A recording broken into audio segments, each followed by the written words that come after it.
Thank you, thank you, thank you.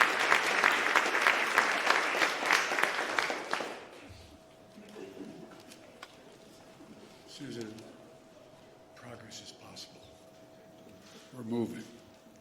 Good afternoon, everyone. As I said from the beginning of my campaign, Madam Speaker, that the campaign for president throughout, and you would call me and tell me, keep it up, was about bringing people together, about uniting the country. We need to unite as one people, one nation, one America. And that was the thing I was most often criticized about, saying, how can you unite the country? We must unite the country. I said it in my kickoff speech in Philadelphia. I said it again when I spoke at Gettysburg, and I emphasized it in my inaugural address. A lot of people, press to elected officials, were somewhat skeptical of that could be done. It's just beginning, but I'm confident we can do this and so much more. And I believe with every fiber of my being that there are simple core values and beliefs that should bring us together as Americans. One of them is standing together against hate, against racism, the ugly poison that has long haunted and plagued our nation. Today, I can say that because of all of you, many of you sitting right in front of me, you've taken that first step. It's an important step. I'd like to thank the Congress and the members who are here today, Democrats and Republicans, who came together to get the COVID-19 Hate Crimes Act on my desk. Well, on a desk I'm about to sign on. But I want to thank the Majority Leader Schumer, and I want to thank Speaker Pelosi for your leadership. I also want to thank the leader from the state of Kentucky for letting it go forward. It's important. It's important. Most of all, Maisie, or Senator, I called you Maisie. I apologize, Maisie. I call Chuck anyway. Senator Hirano, Senator Tammy Duckworth, who helped deliver this 94-1 vote. When you get involved, Tammy, you don't screw around. You just 94-1. State Representative Grace Meng and Judy Chu, who helped deliver a 364 to 62 vote in the House of Representatives. That's incredible. I also want to thank, as I said, Republican members in Congress for their leadership, including Senator Moran and Senator Collins. I also want to thank as I said, to all of the folks, all the people here today who are involved, and those of you, whether you're in the Congress or not, supporting this effort. I say thank you, thank you, thank you. We got a lot more to do. But we simply haven't seen this kind of bipartisanship for much too long in Washington. You're showing that our democracy can work and deliver for the American people. Just days after the mass shooting in Atlanta area, the Vice President Harris and I, we went down to Atlanta to meet with Asian Americans and the community across Georgia. It was a raw and emotional visit we had. We heard about their pain, their fear, anger, and all that existed in the community, and the feelings were about those feelings that they felt invisible, not seen. We heard how too many Asian Americans have been waking up each morning this past year genuinely fearing for their safety, just opening the door and walking down the street, and safety for their loved ones. The moms and dads who, when they let their kids out the door to go to school, were worried. Attacked, blamed, scapegoated, harassed during this pandemic. Living in fear for their lives, as I said, just walking down the street. Grandparents afraid to leave their homes, even to get vaccinated, for fear of being attacked. Small business owners targeted and gunned down. Students worried about two things: COVID-19 and being bullied. Documented incidents of hate against Asian Americans has seen a shocking spike, as the Vice President has outlined at the front of her comments, let alone the ones that have never been reported. Gut-wrenching attacks on some of the most vulnerable people in our nation, the elderly, low-wage workers, women, brutally attacked simply by walking outside or waiting for a bus. Asian American women suffer twice as many incidents of harassment and violence as Asian American men. And the conversation we had in Atlanta is one we're hearing all across the country, that all of this hate hides in plain sight. It hides in plain sight. And too often, it is met with silence. Silence by the media, silence by our politics, and silence by our history. For centuries, Asian Americans, Native Hawaiians, Pacific Islanders, diverse and vibrant communities have helped build this nation only to be often stepped over, forgotten, or ignored. Lived here for generations, but still considered by some the other. The other. It's wrong. It's simply, to use the phrase, it's simply un-American. My message to all of those of you who are hurting is, we see you. And the Congress has said, we see you. And we are committed to stop the hatred and the bias. In my first week in office, I signed a presidential memorandum directing federal agencies, all of them, to combat the resurgence of xenophobia. Not just one, every agency. Attorney General Garland, Deputy Attorney General Lisa Monaco, Associate Attorney General Gupta are all here today. The Department of Justice is strengthening its partnership with the community to prevent these crimes, in addition to its other work to take on violent extremism and domestic terrorism.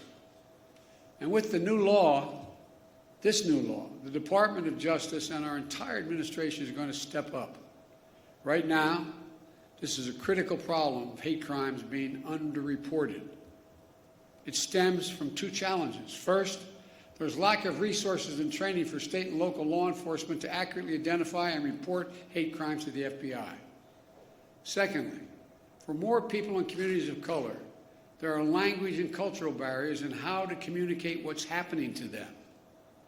This law is going to make a difference. For example, the Department of Justice will issue clear guidance for state, city, and tribal and law enforcement agencies on how to establish online reporting of hate crimes. It'll work with the Department of Health and Human Services to raise public awareness of COVID-19 hate crimes that occurred during the pandemic. It will also be a devoted official at the Department of Justice whose sole job is to expedite the review of hate crime reports. And thanks to two families here today, will all help state and local governments ensure hate crime information is more accessible to the public. The family of Heather Heyer, a civil rights activist whose life was taken standing up to Nazis marching from the shadows of vengeance in Charlottesville. And the family of Khalid Jabara, a proud son of a family who's immigrated from Lebanon in search of new beginnings, who was gunned down in front of their home here in America, the United States of America, by a neighbor fueled by hate. Khalid and Heather were murdered on the same day, 1 year apart.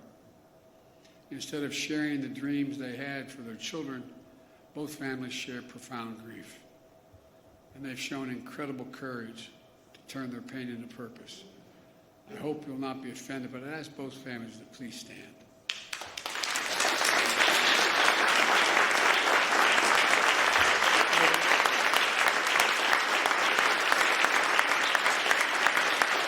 I want to thank you. I want to thank you for being here, because I know it's hard. No matter how celebratory it is, a law is being changed. When you have to show up at something memorializing your family, it's like you got the news 10 seconds ago. It's the hardest thing to do. I know from experience it takes enormous courage. But I hope that every day that's passed, the memory of son and daughter brings a smile to your lips before it brings a tear to your eye. Because I promise you, a lot of people understand who've gone through similar things. It's hard. So I really mean it when I say thank you. thank you for being here. It takes a lot of courage. Thank you.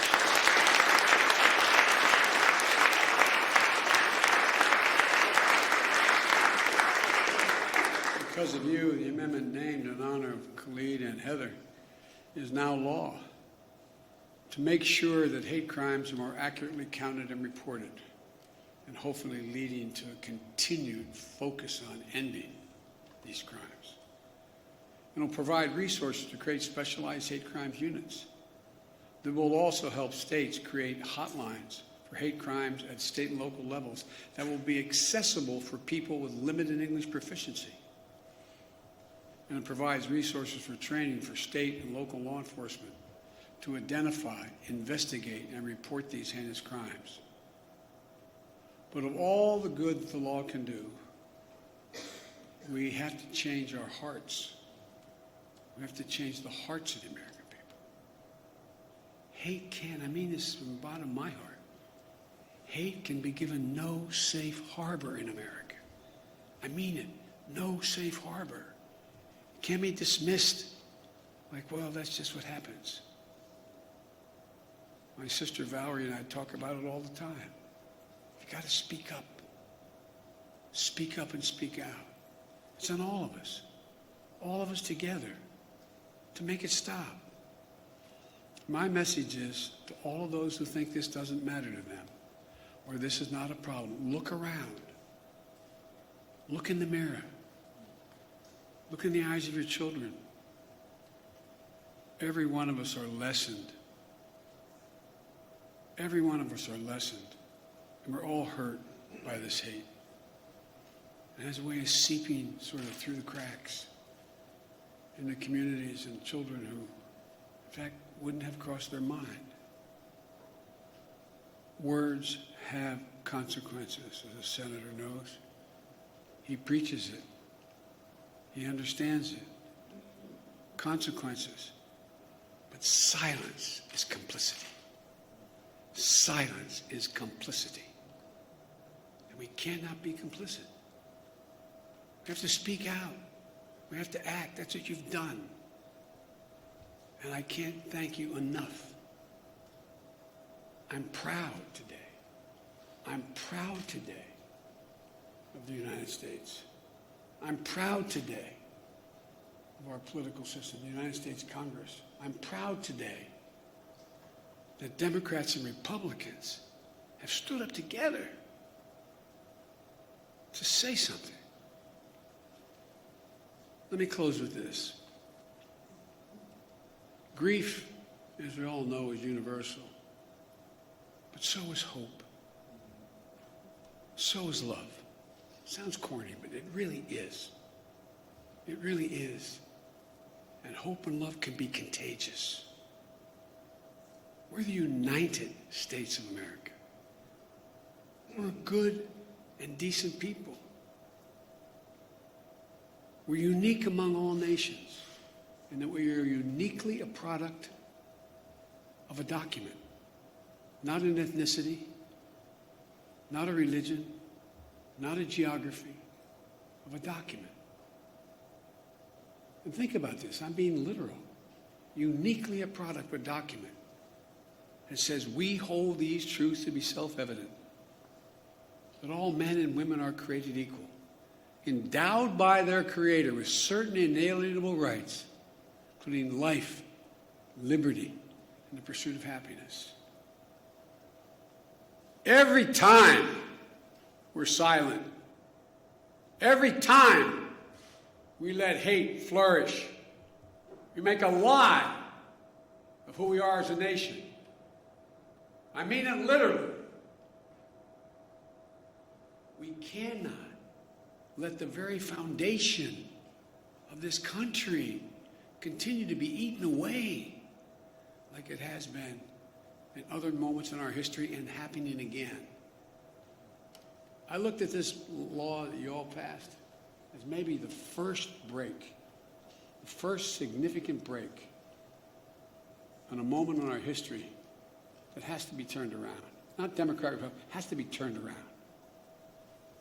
As a consequence, we should do what is required by the obligations of this democracy.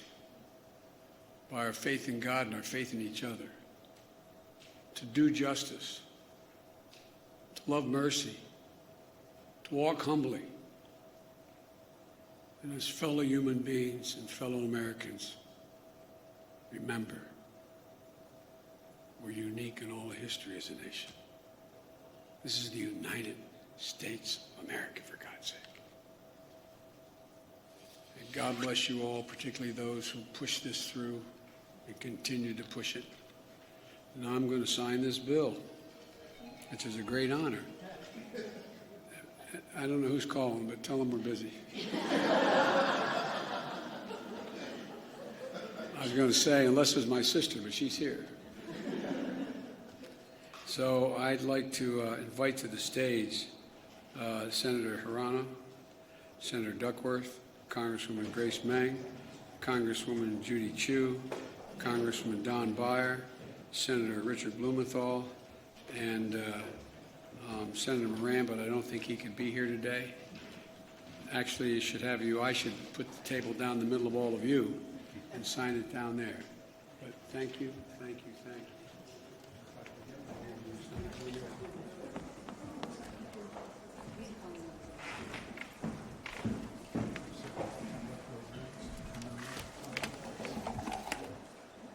All right.